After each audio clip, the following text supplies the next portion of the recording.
back to my channel. Thank you for joining me. I had a quick thought and I won't take a lot of your time. Do you ever have a complete phrase hit your mind out of seemingly nowhere? And it's already complete. You can't credit it to a source. You can't trace it back to something. But it makes enough sense to merit thinking about it more and unpacking it a bit. Sometimes that ends immediately and you're like, that just kind of sounds funny. But usually not. Usually not when it actually merits enough thought to look deeper into what it is. Because when you have a complete phrase come into your mind, usually an alliteration or using the same letter at the beginning of each word and it sounds cool, it doesn't just trick the brain as far as alliteration goes. It may actually have some substance, though that substance may not go very far. Okay. Sometimes, though, the phrase merits such introspection or such depth of thought and evaluation that you wonder where the heck that came from. Somewhere in between those two extremes is a thought that I had tonight. I had the thought just now while I was swimming, which explains the wet hair. How we replace the stars in the skies for the stars on our phones. Now, at first, I'm just like, okay, they're both called stars. The reason that I started thinking deeper about this is because I thought, why are they both called stars? There's a common phrase in Christianity that the enemy perverts the things of God, makes a counterfeit of the things of God. He's not a creator. You can't attribute creation to the enemy, but counterfeit you can. Okay, so first thought that hit me is that when we look at the stars, we're looking up. We're looking toward a higher ideal, as Jordan Peterson often says. We're looking toward something bigger than ourselves, older than ourselves. It takes us a bit out of ourselves. Now, one thing about this is when you are looking in the sky, you're not seeing your hands, unless they're in worship. But in this case, you're not seeing your hands. You were looking straight up. And in fact, you can't see anything that has to do with yourself. You are looking into a sky. You're not included. Jordan Peterson, again, talks about hands. We, as humans, see everything through the lens of what we can grasp and what we can obtain and what we can manipulate. Mono, hand, manipulate with our hands. When you're on your phone, creation, perception, reality becomes something you can manipulate with your hands very quickly. First, second order consequences, or at least first order consequences, are very evident. Right. So that's the first thing. If we can take the stars out of the heavens, put them in our phones, we have some kind of power manipulation over them, but also we then come into our register of being. Here's the funny part. This is an ideal. Looking at heaven, that's an ideal. The skies are an ideal.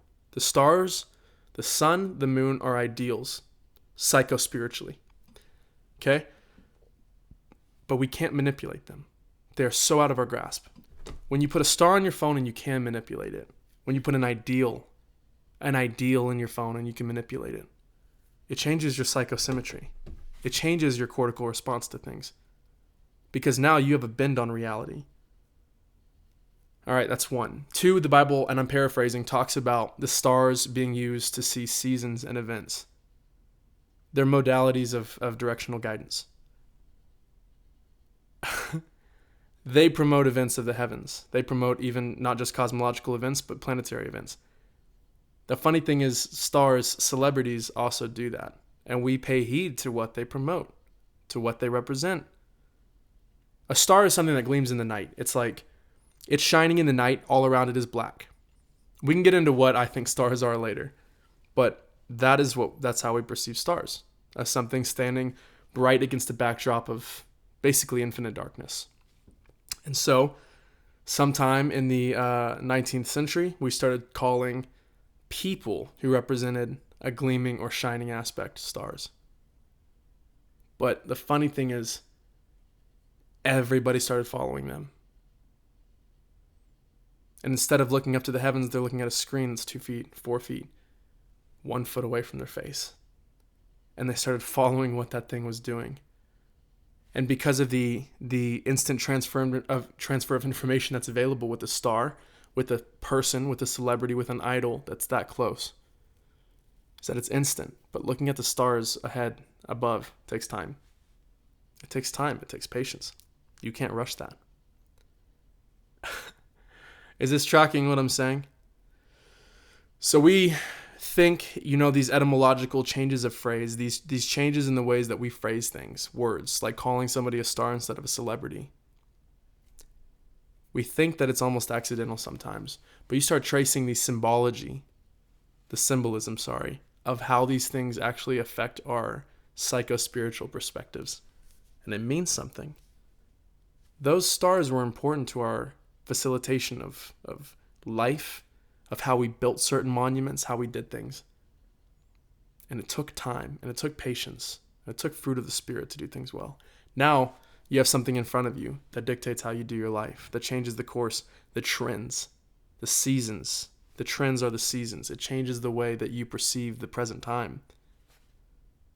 It's dangerous. We have idols of things. There's a proper way to do things, and there's a frankly a demonic way of doing things. And things don't stand out to you until you start pursuing the Holy Spirit, until you start pursuing Jesus through and through, because the more you do that, it almost seems that things start being laid bare. You see the patterns. And man, he who has ears to hear, let him hear. He who has eyes to see, let him see. There are things that are evidently, obviously, making themselves known. Anyway, that's it for the video here, but we'll get back into it soon. I'll see you guys.